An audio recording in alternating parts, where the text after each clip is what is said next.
Welcome to Roshni Media Group. Thank you, Rashmi. Nice to be here. Yes. You are our Roshni Honoree. You have been nominated by quite a few people, and we welcome you for Roshni Media Group, invite you for the Roshni Media Awards Gala event, and we are here to ask you a few questions if you don't mind. Sure, my pleasure. What would be your most inspirational, we call it Roshni moment in your life? So it's interesting you say that, but that moment has roots back in my childhood almost. Yes, So, of course. so my grandfather was a big influence on me when I was growing up as a boy in India. He's a very healthy man, and then eventually I saw knee arthritis sort of do him in. From the age of 90 to 91, he lost almost all his mobility. So it's sort of my personal mission to have new technologies that are simple, that are effective, that are cheap for treating knee arthritis, so people can regain mobility and quality of life. But the aha moment actually came to me when I was in Mexico on a family vacation, and I saw a farmer do something on a farm, which was simply go to the root of the cause and put the water where the roots are. And I realized that we have been really treating knee arthritis in particular upside down, and that led me to develop this technology called peekaboo, which is percutaneous cartilage bone interface optimization, which is you're going at the root of where arthritis develops, really where the cartilage and the bone meet. There's lack of blood supply, and my personal belief is that that's where the crime is taking place in knee arthritis. And these numbers are absolutely astonishing throughout the world, whether it's India or China or the United States or Europe. Knee arthritis is a crippling disease that's costing us tons of money, first of all, decreasing quality of life, morbidity from taking anti-inflammatory medications. So that was one of my aha moments. It kind of inspired me to develop a technology that we just finished a clinical trial. We just got FDA clearance on registration of devices. So. Yeah, we've read about it, and congratulations. That is why we think that sometimes research and these moments can make you become totally inspirational in your own objective and dreams that you pursue. And I think it's pragmatic. This peekaboo, the particular technology, it has very little downtime. You literally take stem cells out of one part of your knee and you put them where the knee is arthritic. So it's simple, it's cheap, it's very little downtime, and so far we've shown great efficacy. So wonderful.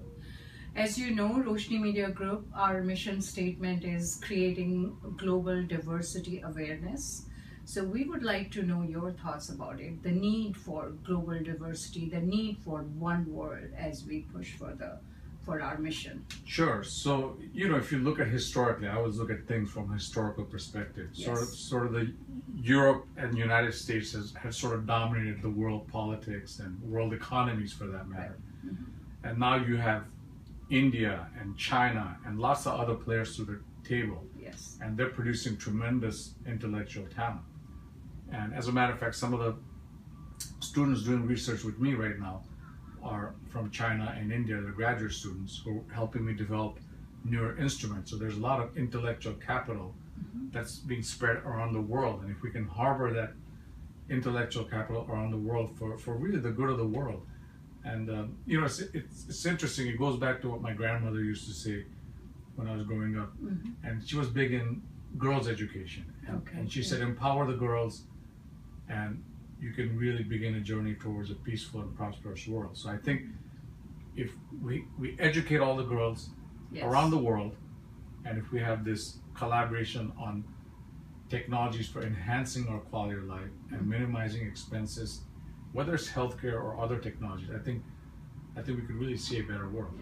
Well, you almost answered my partner Mani's question. She always asks, March being the Women's Month, what would be your thoughts on women's education or women's liberation? Well, we have a family foundation in honor of my grandmother for educating girls. And of course, we're very small right now because I'm obviously more focused on technology development. But eventually, my goal is to grow that. And I think my eventual mission is globally to have preschool for not just every girl, but every child, really, because many studies have shown if you don't learn certain words by the age of 5, those crucial years, 3, 4, and 5, Yes. Yeah. then you're always behind the 8 ball. You're starting way behind the other children. Yeah. And if we can figure out a way to get preschool to all the kids around the world, knowledge is power. It can really have an effect on decreasing poverty, decreasing terrorism, decreasing crime, and increasing peace and prosperity. Absolutely. What would be your message to the younger generation who want see you an inspirational leader, who want to emulate you? I think my message to the younger people is, first of all, I'm so impressed by a lot of the youths today. I interview for our medical college and I see the applicants, and they've done absolutely amazing things that I don't even think we envisioned because we didn't have access to the technology and the communication.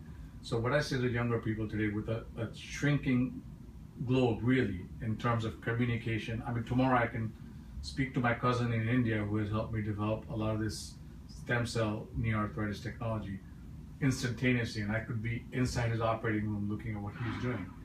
What I say to younger people, that technology is advancing, and with that comes huge opportunities for people in all arenas, especially the younger people, to have a huge positive impact on the world. Yeah, absolutely.